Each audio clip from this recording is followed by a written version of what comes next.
One. Hello and welcome to the Breaking Free podcast. I'm your host, Nathan Francis, and today I'm very grateful and very humble to be joined by Aimee Pedersen. Aimee Pedersen is a yoga teacher. She dances on Instagram. She does a lot of cool stuff. I was sent one of her reels like 2 months ago. We've been messaging. Might as well tell the real story here, Aimee. We've been meaning to do a podcast, and then Aimee got sick. Then I was crook for a bit, so we couldn't do it. And then we tried again, and she was stuck in traffic or on the train or something. And then anyway, today on the 16th of July, we've made it happen. So, Aimee. Fine timing. Yes, welcome to my podcast today. Let's talk about masculine, feminine, talk about your story, your awakening. We had a pretty cool chat off air, so maybe some of that can come up as well. And yeah, looking forward to shooting the breeze. What was the video you were sent? I was sent a video of you talking about I think it was the masculine from memory. You're talking about relationships.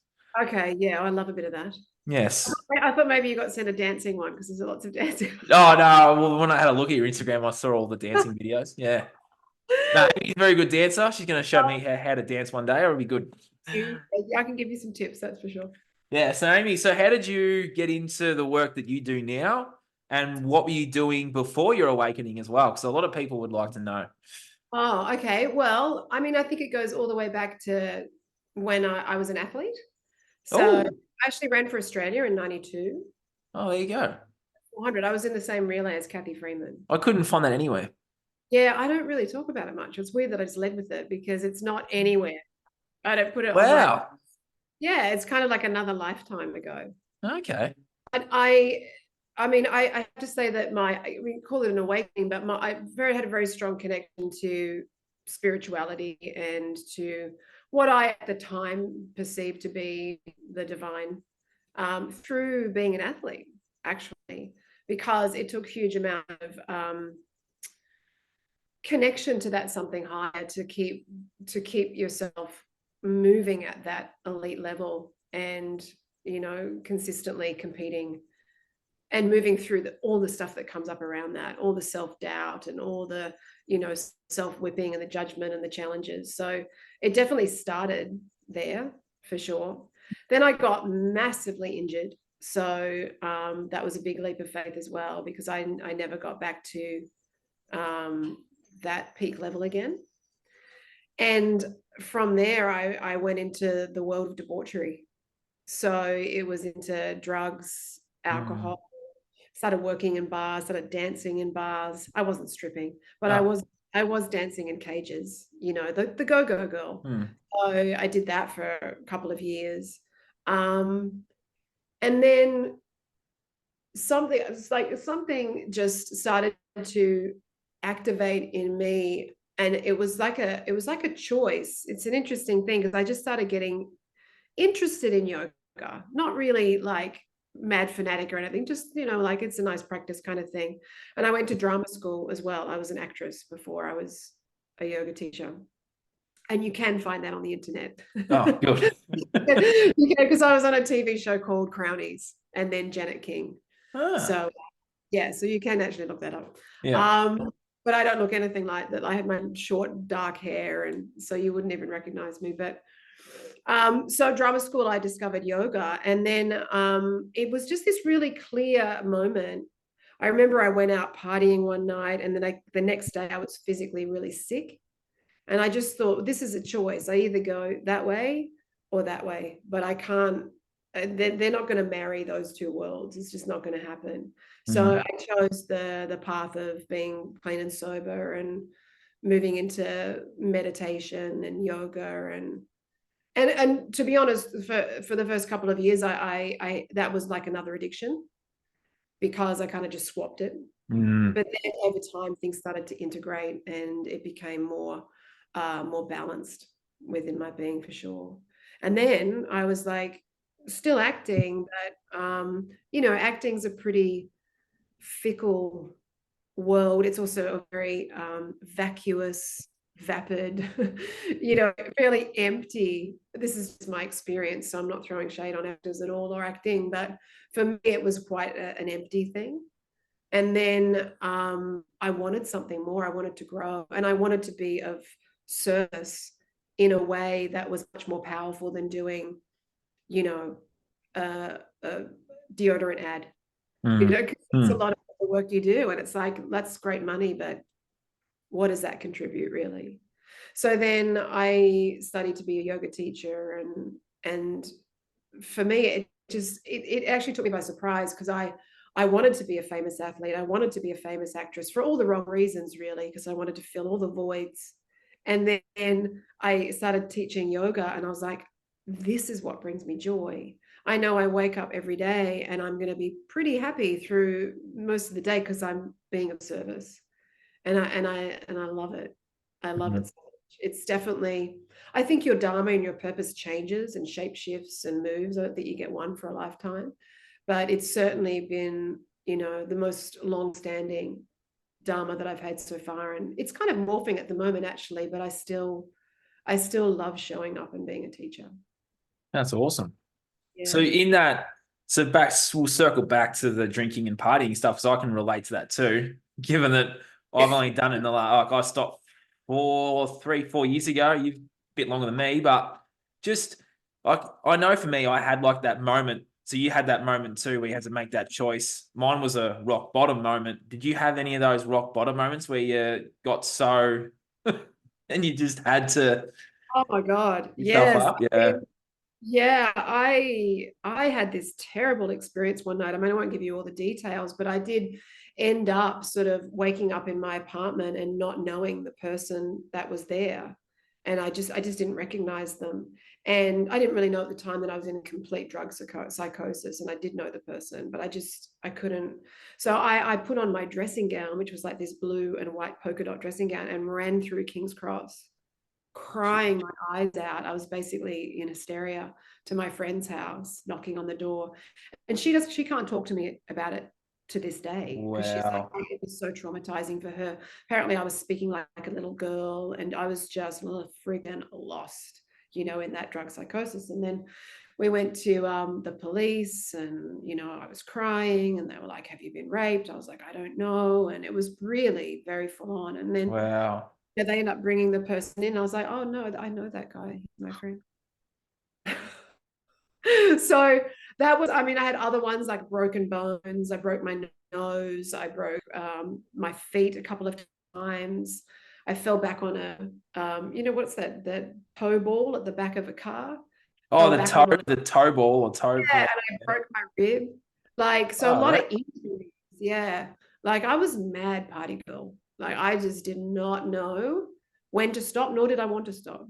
So that was the one that went, ooh, that was a pretty big public rock bottom. And then I went into AA and NA and went through the whole program there, which I'm not actively involved in anymore, because I think that you do actually, it's possible to move beyond that frequency and not stay in that world of identifying as an addict every day and all that sort of stuff, because I don't. It's a label. It is. And, you know, I think it's not going to be my dharma at all, but someone will probably come in and create the next level to that. So those people who, because a lot of addicts are just fucking amazing people, you know, and they've got all these, but they're a bit tortured. And they're looking in the wrong direction for spirit, right? So I think someone's going to come in one day and go, you know what? Rather than identifying as an addict every day and keeping yourself in that frequency, this is where we're going. You got to do all of that first. Absolutely. You got to get in there. And, you know, there's no ascension without descension. So that is really a lot of that work, is the descension. You got to go into the muck and the mire, and you've got to apologize to people, and you've got to make your amends. And all of that is so powerful. But then it's like, now we've got to go here. So that's kind of why I moved away from it, because I was like, I'm actually ready for the next level of consciousness, not to consistently stay in that space. And how did you how did you know that you were ready to up and leave that space? Because I know, like, most people will just, like, they'll stop for a bit and then they'll go back. Like, did you ever go back? Well, once you were out, that was it? Sort of like a two-layered question there for you. Yeah, no, it's interesting. I did go out for a couple of years, and then I had another rock bottom, which was more around a relationship actually, and challenges around that, and I thought I needed that sort of support, and I went back for about a year, and that's when I went, I do need support, everyone does, and I do need healing. This isn't actually the place where I'm going to find it. And it just felt like it was a misfit. And I did stay for a little bit longer, even though I had that feeling, because it's beautiful to be there for the newcomer and be, sharing from that place of hope and offering that. But I felt over time that it was just a little bit debilitating for my spirit to consistently step into it when it wasn't really where I was humming anymore. Yeah. That's interesting. There is the philosophy, and this is very much in those rooms, that you will always be an addict and you must consistently do those meetings. Otherwise, your addiction's always just doing push-ups, and it's getting stronger and stronger unless you are going to the meetings. And now that's true to a point, but if you have found a connection to a higher power, that's what I think is the most valuable things about those meetings. And if that is really strong, you don't actually need to keep stepping back into that particular format, because you've got it. It's like, so it's like, why would I don't need to go into that to get it from other people or from those particular teachings and the big book and all that sort of stuff, because it's now ingrained and in my being. We get a lot of people say higher power could be God, or what is the higher power to you, Aimee? I think well, it's not even what I think. Consciousness, or what you call the divine, it's in the everythingness. So I mean, we've proved this mathematically, that there's a unified field. That unified field has energy and consciousness in it. There's an intelligence. So that intelligence to me is God, is the higher power. It's the thing that beats my heart and breathes my lungs, because I ain't doing that. Right now my cells are communicating at a speed of light. What is doing that? It's not me. So otherwise, I'm talking to you, but hang on a minute, I've just got to get my liver to do 500 functions today. Like, it just doesn't. That's so, when people say to me, I don't believe in that stuff, I'm like, what beats your heart? And they go, oh, just energy. I'm like, well, what's that? Yeah. Like, you can go deeper and deeper with those questions. So for me, it's this all-encompassing, I would say, love and frequency and intelligence that is just interwoven into every thread of the fabric of what we are.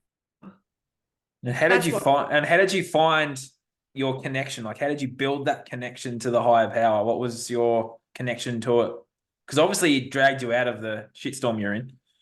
Yeah, for sure. So, well, when I started drugging and drinking, I was like, fuck, are we allowed to swear? Because it doesn't matter.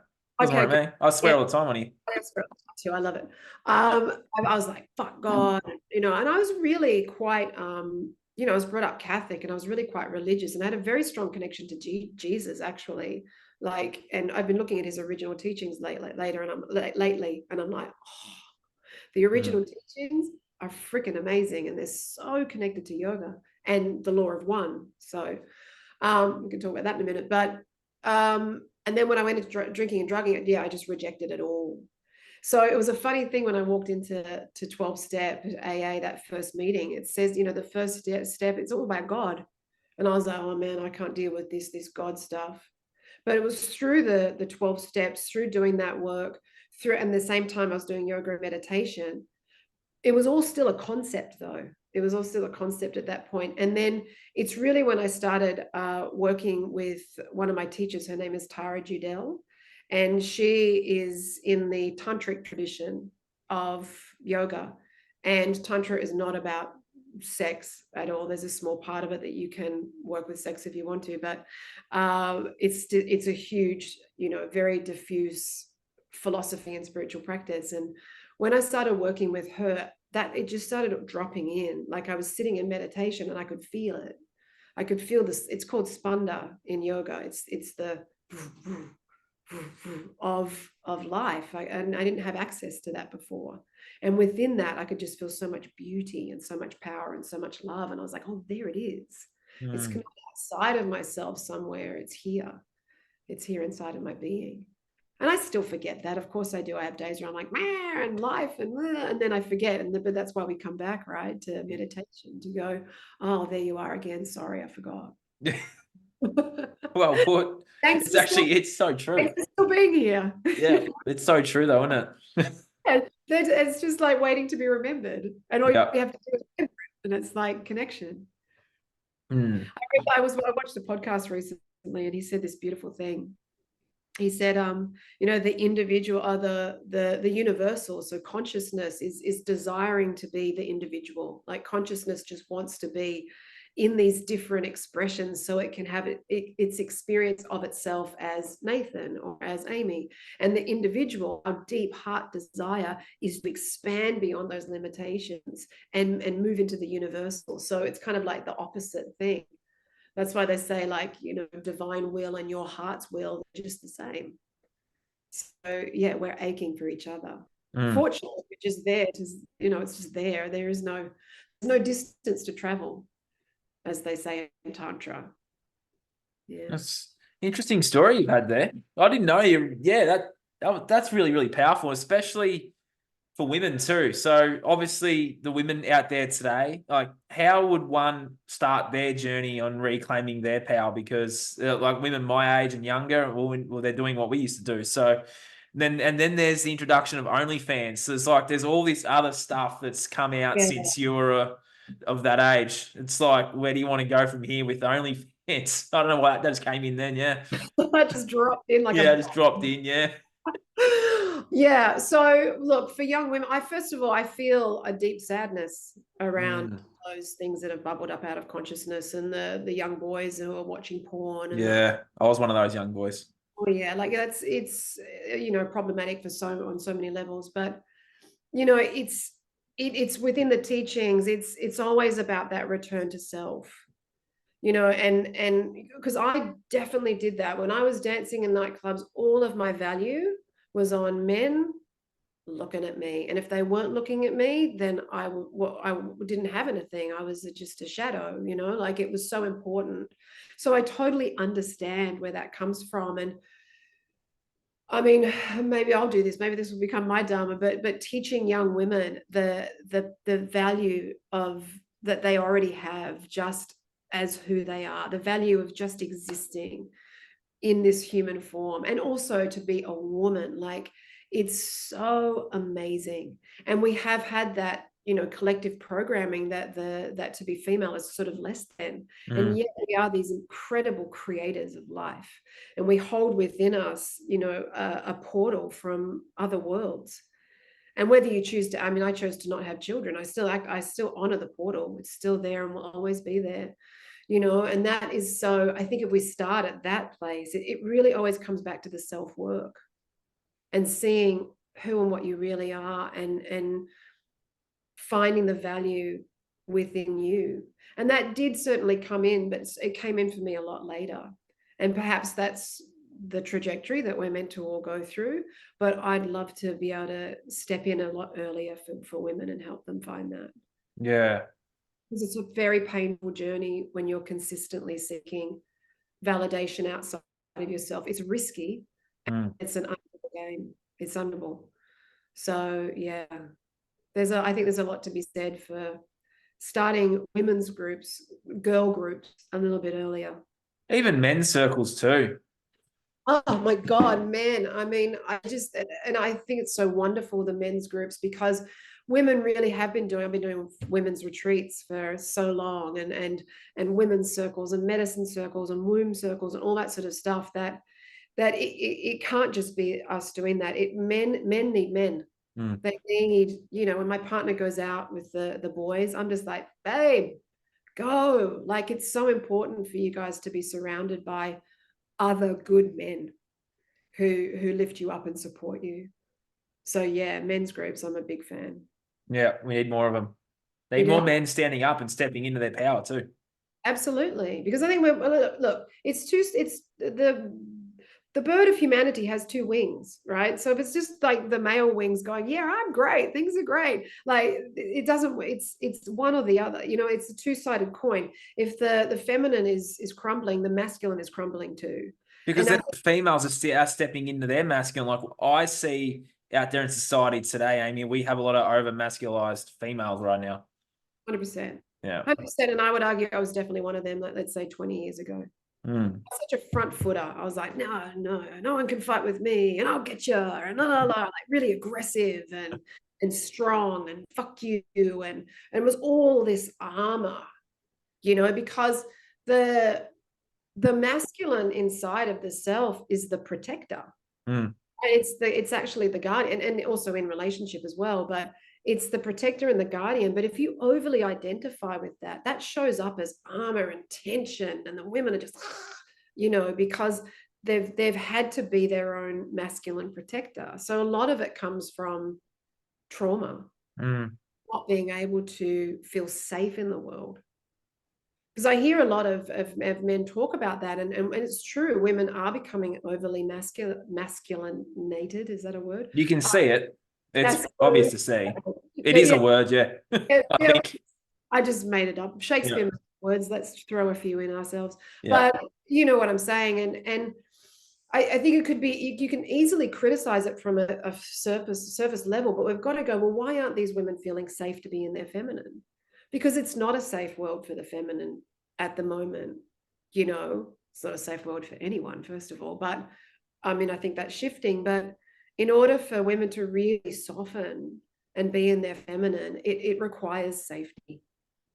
So, and then we've had a lot of programming over the last, since probably the 60s, through the 4 waves of feminism around women being empowered. That empowerment shows up as being masculine, rather than the empowered feminine is actually soft power, and it's tuning into where we have our strengths, which is that spiritual world and our intuition, and that softness and that gentleness. That doesn't mean that we can't be powerful. Of course we are. We birth humanity, we birth society, so it's an immense power, the feminine, but it doesn't need to be that rigid masculine frame.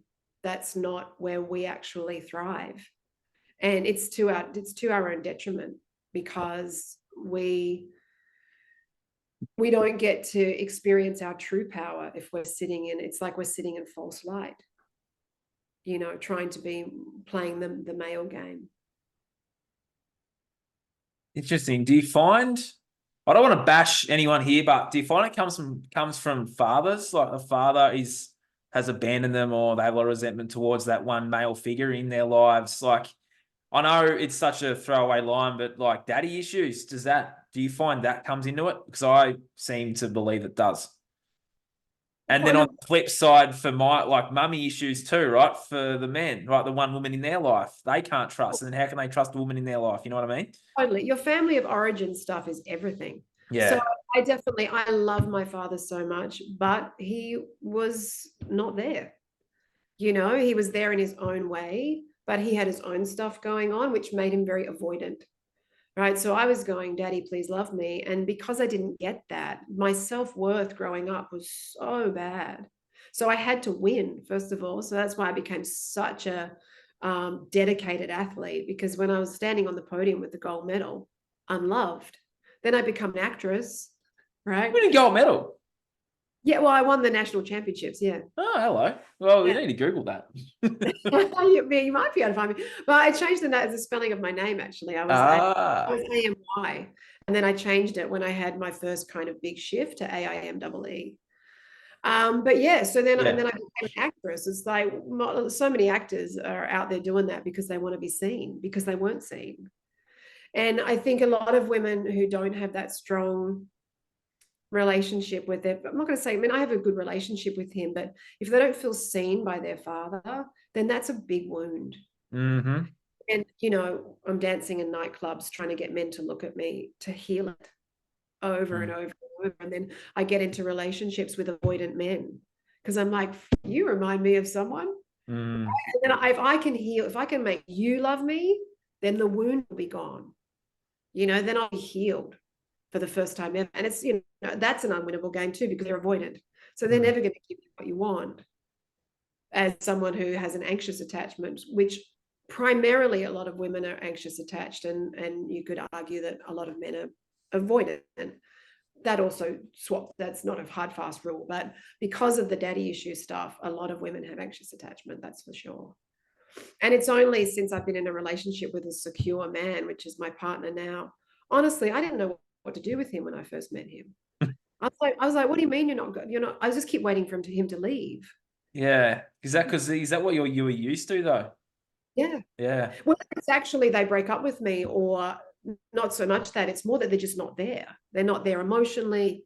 They're not physically there. They just disappear, or they've got drug and alcohol problems, which affects an intimacy. But of course, I'm the one choosing it, right? Yeah. So this is the thing with and I I hear this from women, and I hear it from men too. Oh, women are this and men are that. And Yeah, I hear that all the time too. oh my God. And I go, please stop. Like, stop with the bashing of the other. You've got to look at where you are. Yeah, If you're 100%. going out with men who are avoidant and treating you like shit, then there is something for you to heal in that. And people told me that for years, and I hated hearing it. Because I was like, but I'm doing all this self-work.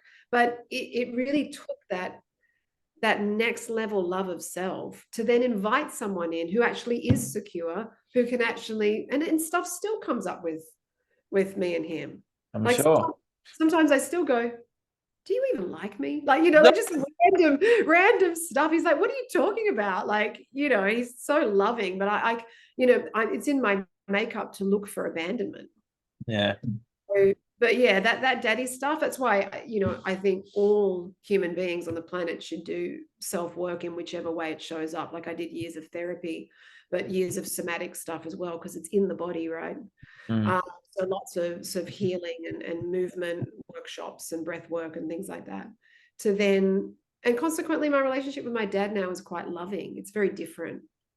I shifted, he shifted. I was just going to say, you probably perceive him in a different light now. So that's changed the perspective. I can relate to that too. Totally. I can't even remember who said this, but he said, I read it just recently. It's so annoying. I can't think of the author, but they said, life doesn't get better. You do. That's it. So my dad didn't get better. I just got better. But that did actually soften him, weirdly. So, one starts to heal, the other one does too. You just kind of the more you work on yourself, the more you work on, it affects those around you and your family lineage and stuff. Yeah. And equally the mummy issues are true as well. Like that, there's a lot of, I think there's quite a strong movement there. You see it on social media of men really quite strongly bashing women and verbally and like they're terrible and they're this and they're that. And I'm like, buddy, you've got to heal that wound. That's inside of you, and it's never going to go anywhere. Like, it's everywhere. Yeah, exactly. And sometimes I jump on and try and sort of talk to people about that, but it's when I'm feeling fiery, I might get into a bit of a debate about it, but that's sort of an unwinnable game too, because they are where they are. But the yogic tradition teaches us that nothing really happens outside of our own awareness, right? Because by definition, we wouldn't be aware of it. So everything that we're perceiving is happening here. So if I walk around going, men are shit and la la la and la la la, like that's in me. It can't be anywhere else. Like where is it's just my perceptions of stuff that I take, they're lies that I take on as law. Yep. And then I believe them. And then, until they're neutralized, that's going to be the law that I live by. And you're seeing a lot of that at the moment. But I do think it's coming up. It's sort of crescendoing so much. And sometimes it shocks me. I'm like, I can't believe how vicious this is getting. But it's got a crescendo and then to shift, I think. In nature, every evolutionary shift is preceded by some kind of friction. It goes da da da da da da like that. So waiting for the and hopefully being a part of that vibrational footprint. Yeah, it's very big in the youth of today too. And I am around the circles and see and hear things. And there is a lot of the more what did I say to you before? The more divide and conquer, right? Men and women, like they're trying to pit men and women together when we should be coming together to make and create love, right? Right. And we're missing out on the beauty of that, but the power of that. I mean, that's like the God code. That's the design. We're designed to fit physically emotionally, spiritually into each other. Yeah. Like they're two beautiful pieces of a puzzle. So if we're constantly in this fight of who's better, who's the highest status, I don't understand how we've gotten to this place, because do you think it's all ego? Of course. Yeah.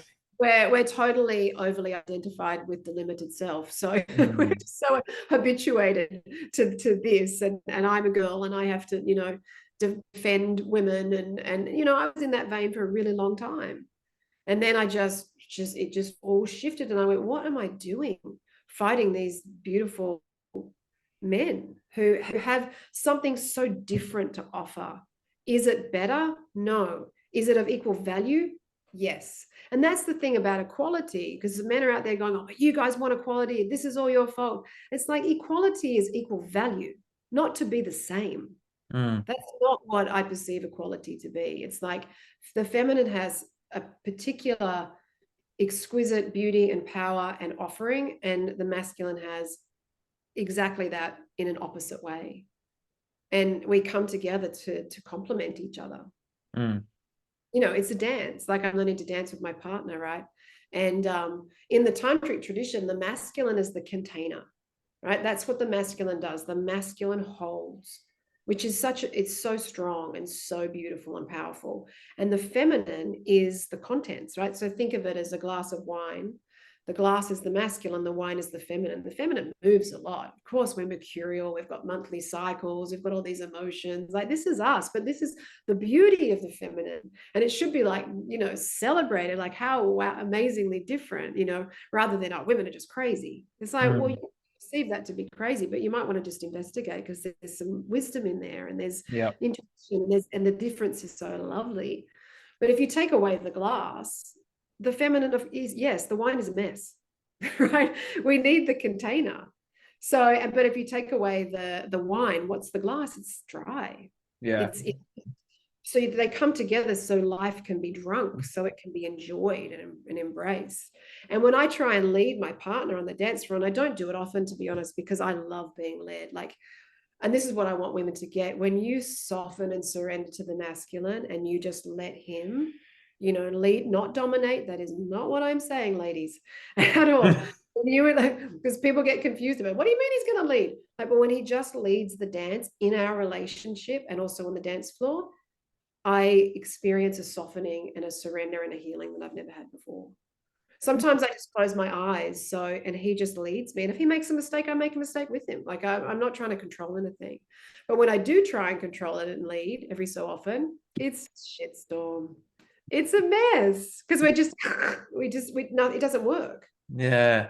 It just doesn't work that way. How would an overly masculine, I don't think that's a word. It probably is a word. How does an over masculine woman? I said masculinated, I think. Masculinated, yeah. How does an overly masculinated woman drop back into that? Because that's the push-pull at the moment, Like, how does one, does it take a masculine man to help that soften, or can a woman soften on her own and then meet that masculine man and soften more? Like, how do you think this would work? Yeah. It's the best question ever, and I don't pretend to have all the answers at all. But but in your perspective, at our dance school, sometimes we do group things, and I watch the women try and lead. It's so infused in, maybe it's Australian women, I don't know, but there's that kind of, I've got to lead my partner. If I don't do it, nothing, it won't get done, kind of thing. So I do think that in dynamic, it is helpful when the masculine is holding a strong container, because most women haven't experienced that. And I didn't even know what that was until my recent partner, really. And then that was the next level softening for me. So, but if that masculine container is not there, in relationship, it's very difficult to soften. And it gets confusing too. But if a woman's on her own, then what she needs to do is heal the wounded masculine inside of her, because that masculine is the dominator. It's like it becomes a tyrant, that aspect of self. It starts controlling everything, and the poor little feminine inside is just it's getting suppressed. So that's what I would recommend to women. Like, we can absolutely want to say, oh, well, I'd be softer if a man came in, but you have to do the work on your own. Yeah. To talk about if you've got father issues, to what is it that makes you feel safe in your own body, right? Because we talk about safety being such an important thing for the feminine, that has to start here. So whether that's, you know, doing healing, doing the body work, like yoga is so amazing for that, because we start to feel safe in our own skin. So that's where it started for me. I started to soften and just be more comfortable with being a woman, because I was brought up in an arena where, you know, my father's Danish and they just love boys. Like they really quite, you know, yay, the firstborn is a man, yay, let's celebrate kind of thing.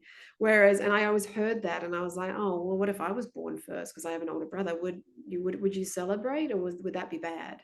Like, we're kind of brought up around that kind of wounding. I only actually heard recently, because my dad, he made a bet that I would be a boy as well. And I said, why did you do that? He goes, I was just sure that you would be a boy. I didn't know why. And then I said, oh, it must have been disappointing kind of thing. You know, I'm still in my wounding in this conversation. And he said to me, oh, no, well, I've never really told you the rest of the story. When I did find out, because apparently lost all this money, he made a bet that I'd be a boy, he lost all this money. And he said, when I found out that you were a girl, I wept. I cried. I was so happy.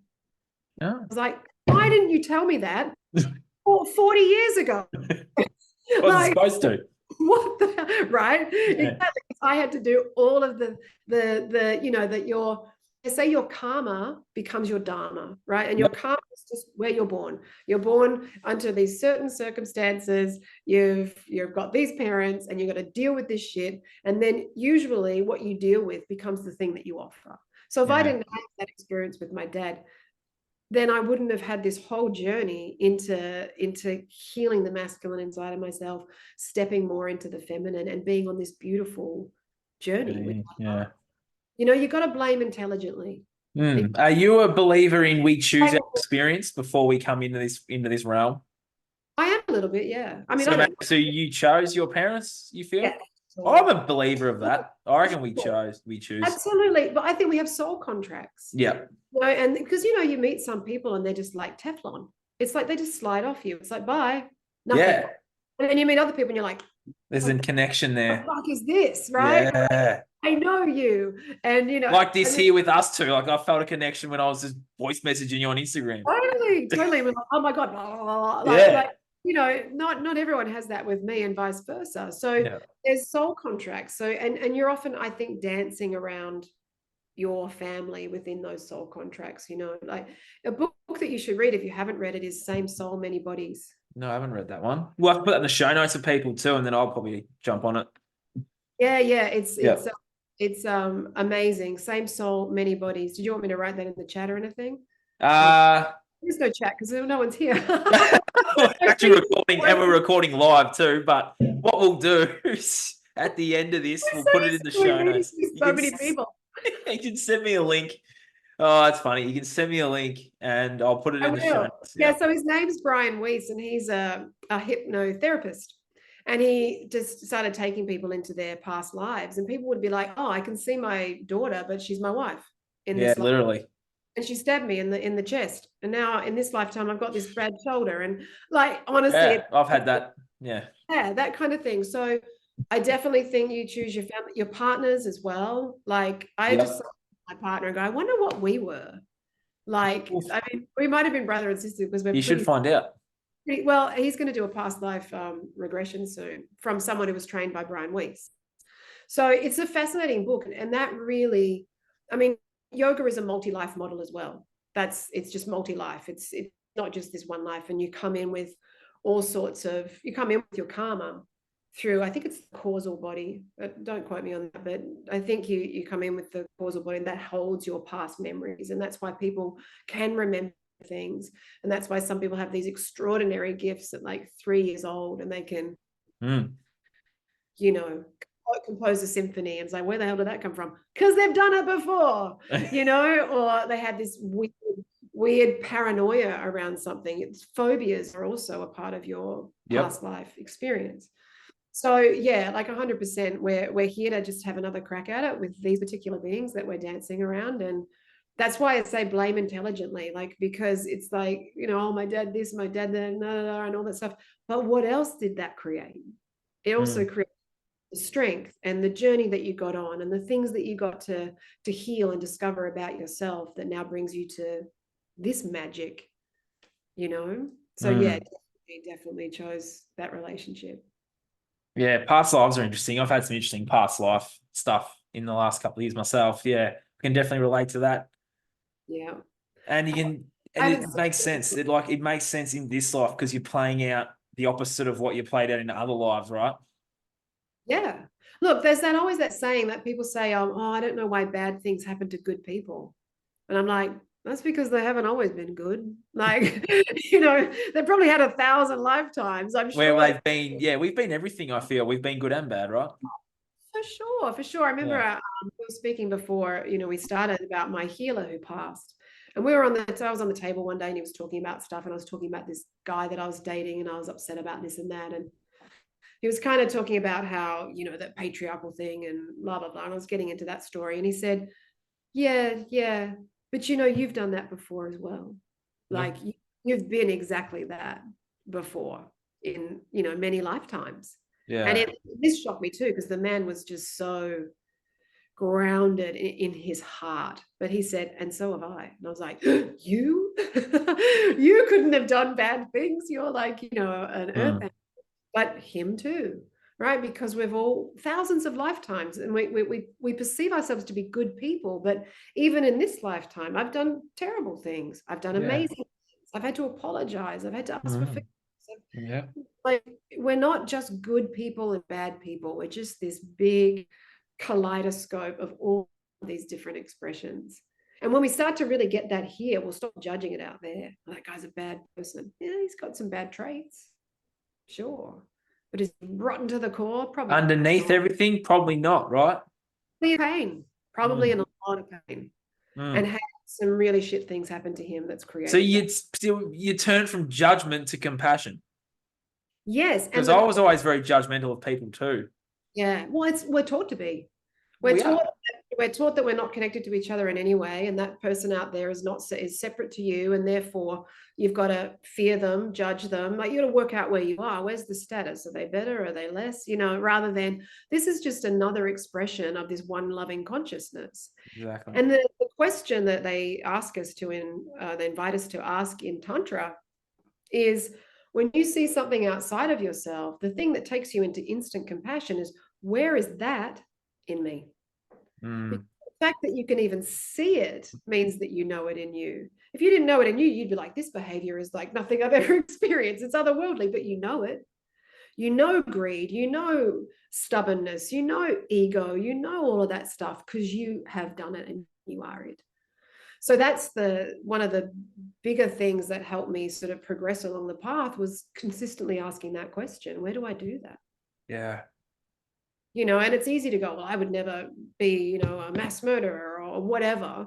But first of all, you look at that person and you can say, well, they've been conditioned within an inch of their life, as have you. That's the first connection, right? Different conditioning, but you've both been conditioned. And then if you were in the circumstance of that person, how do you know you wouldn't be that? We don't know. And also, if that person is committing violence, you might not do that level, but you are violent. You are, because human beings have that tendency within them. Even if it's just someone, cuts you off in traffic and you're like, fuck you, like, what, that's not violent? Even if you say, oh, I'm a piece of shit, that's violent to you. Yeah. So you've got to, get really savvy with your questioning about, this is the instrument that you're here to study, not that. And so much of that's happening, and again, you see it on social media, the pushing out of women are this and men are that, and fuck these people and they're ruining the world. And like, where's this? Yeah. The inquiry. There's not many, I find there's not many influencers that are actually embodying the things that they're talking about. That's the underlying thing you're saying, right? Yeah.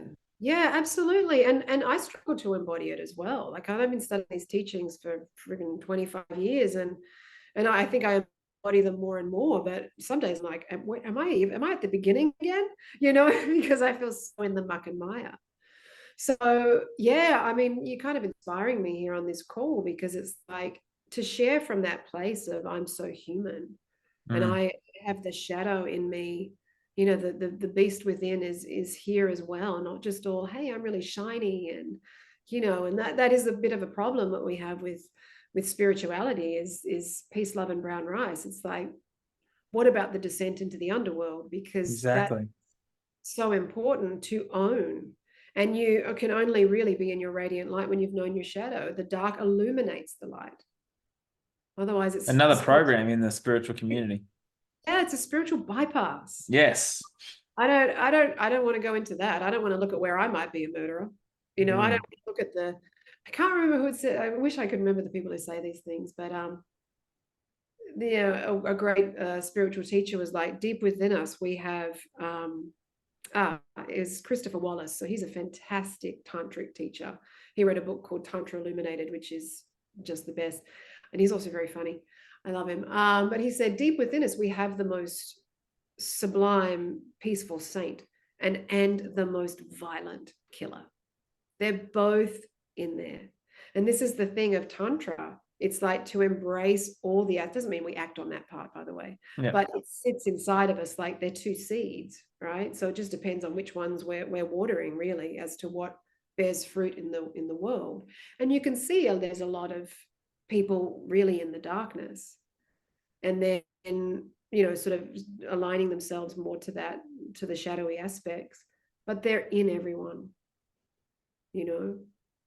And we are at this really interesting time. People say to me, we're in the worst time in our collective history. This is the worst time. And I'm like, what about the dark ages, man? Like, come on.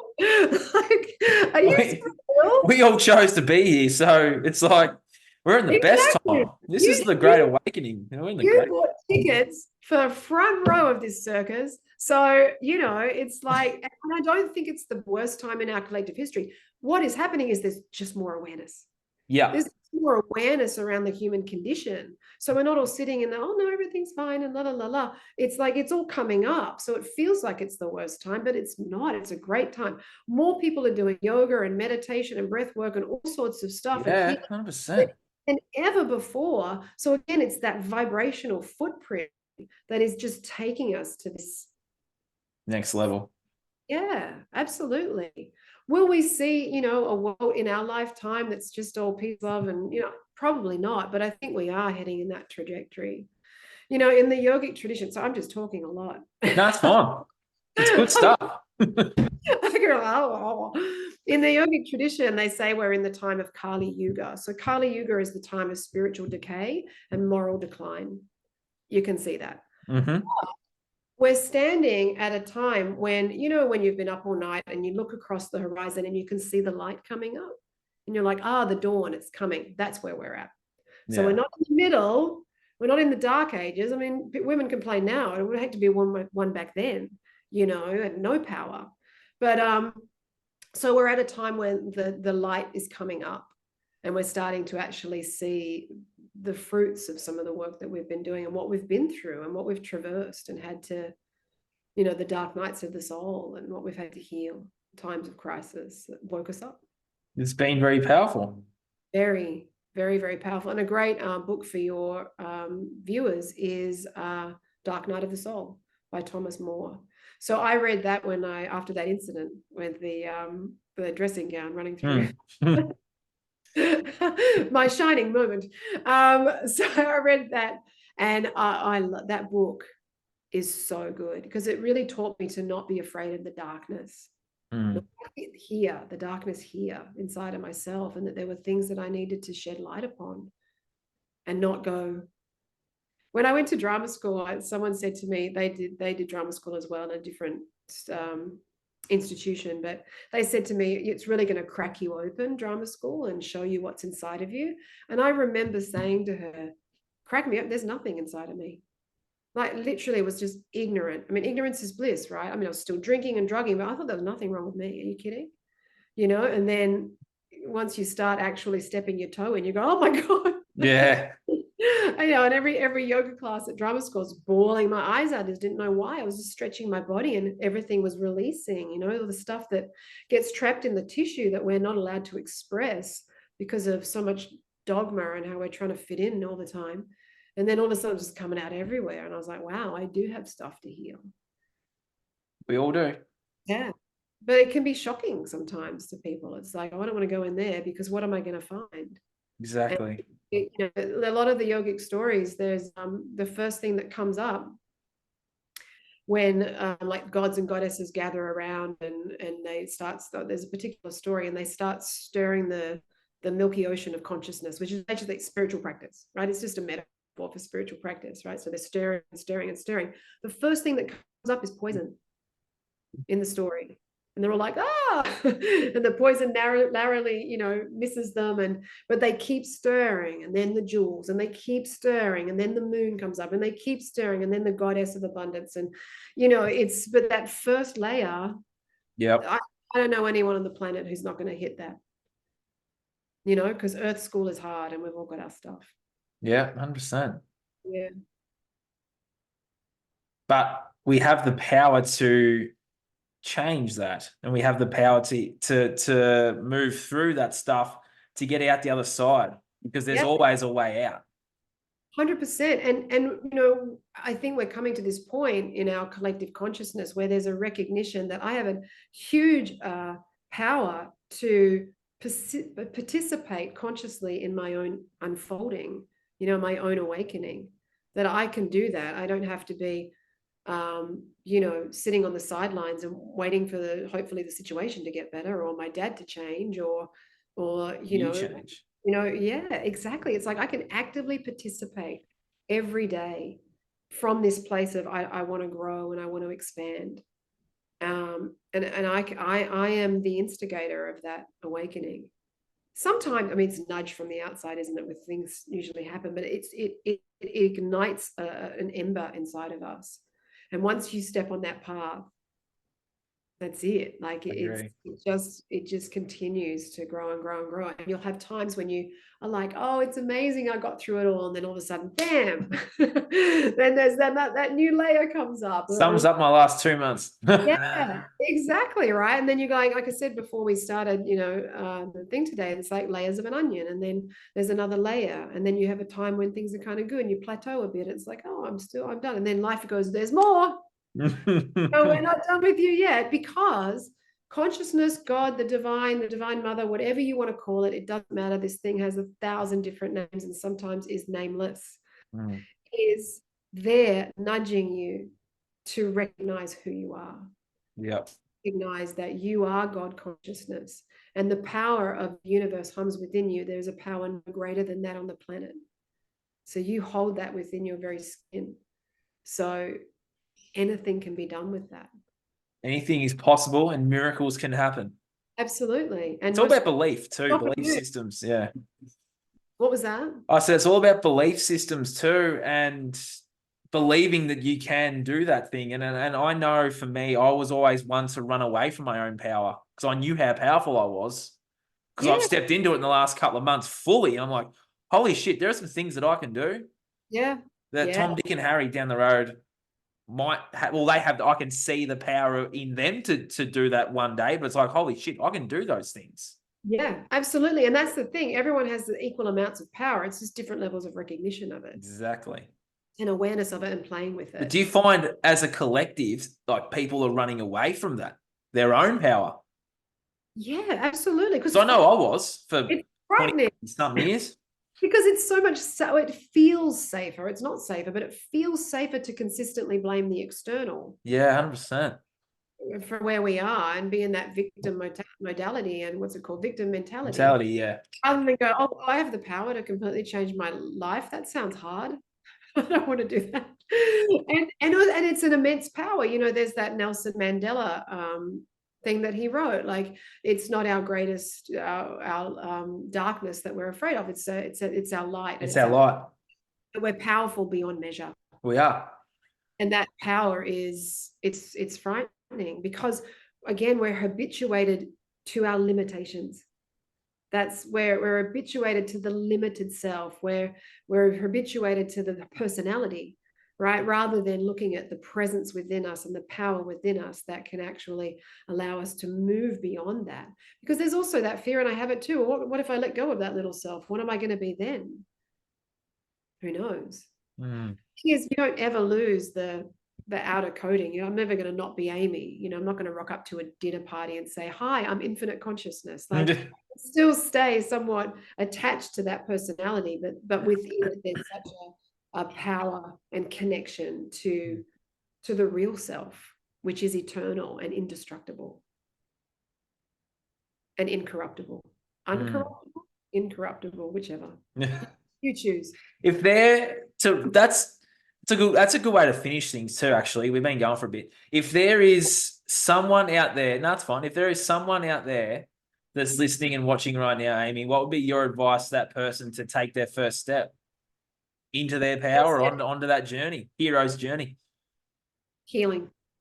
It's all about healing. To first of all recognize that things do need to be healed, because I think there can be a tendency to be like, no, I'm good, I'm fine, everything, that avoidance. Whereas if someone really wants to step into their power, they have to meet every part of who they are. They have to meet all of the ickiness and stickiness inside of them. Once you make friends with that beast, you're on your way, right, with power, because you're no longer fearing something inside of yourself. And when you meet the world, you're like, I know who I am. Here I am. Like, what do you got for me? That's true power, rather than, oh, I'm powerful because I drive a Mercedes and I do this for a living. Yeah, material things. So what? Like, true power, know who you are. And that is going to be a gnarly journey. But so many earth angels out there, yourself included, that are there to support people to do that and help people to do that and to get them on the path and go, I've actually traversed this before you. And I'm still in my own, on the path myself. But people who have moved a little further along, this is why we're here, to be of service, to bring those people in and go, this is the work. It's worth doing. 100% it is. Henry Thoreau, work worth doing. Because people like us can see the potential in someone that's out there that they may not be able to see their own potential, but we can see it. We can see all of you. We can see you and hear you. Yeah. And it's like, I want to shake you so I can help you get back on the path. Yes, absolutely. But I can only shake you so much. You got to shake yourself a bit up too, Absolutely. It has to come from within. And the last thing I'd say is, to be grateful for all of the challenges that we get given, because it's so often those crises moments. It's so often the dark night of the soul that unleashes hidden potential. It just goes, I agree. We go, wow, like that. Yeah. So that would be, do the work, do the healing. It's brave. Absolutely. But when you know all of those layers of yourself, you're really quite unstoppable in the world. I agree. And that was an awesome chat, Aimee. This was an awesome chat. It's been 2 months in the making. We knew it was going to be. We were like, it's going to be amazing. It was. It was so good. Good. I hope my listeners and my viewers got a lot out of that. And I really hope the ones that have been following you listen in and got a lot out of it as well. We have to do this again. I have to get you back on again, Aimee. That was awesome. Definitely a part 2. I can feel it brewing already. Where can people find you, Aimee? So my listeners and viewers, Okay, so I'm on Instagram. It's just my name, Aimee Pedersen. I have a website, aimeepedersen.com. If you're in Sydney, I teach in all different studios around Sydney. I do one-on-one work. I do retreats, workshops. So it's all on my socials and website. Sweet. We'll put links to them in the show notes so people can click on and find you, give you a follow or whatever. And amazing. Encourage all my listeners and viewers to give Aimee a follow and watch her and her partner dance. They're really, really awesome videos. We're getting better. Yeah, you are. No, you can actually see the improvements. It's see the progression. I know. Yeah. All right. This has been the Breaking Free podcast. I'm your host, Nathan Francis. It's been a 4-week break. I'm glad to be back. And Aimee, thank you so much for today. That was awesome. And I'll see you guys again real soon with some more awesome guests. We are over and out, Aimee. Catch you later.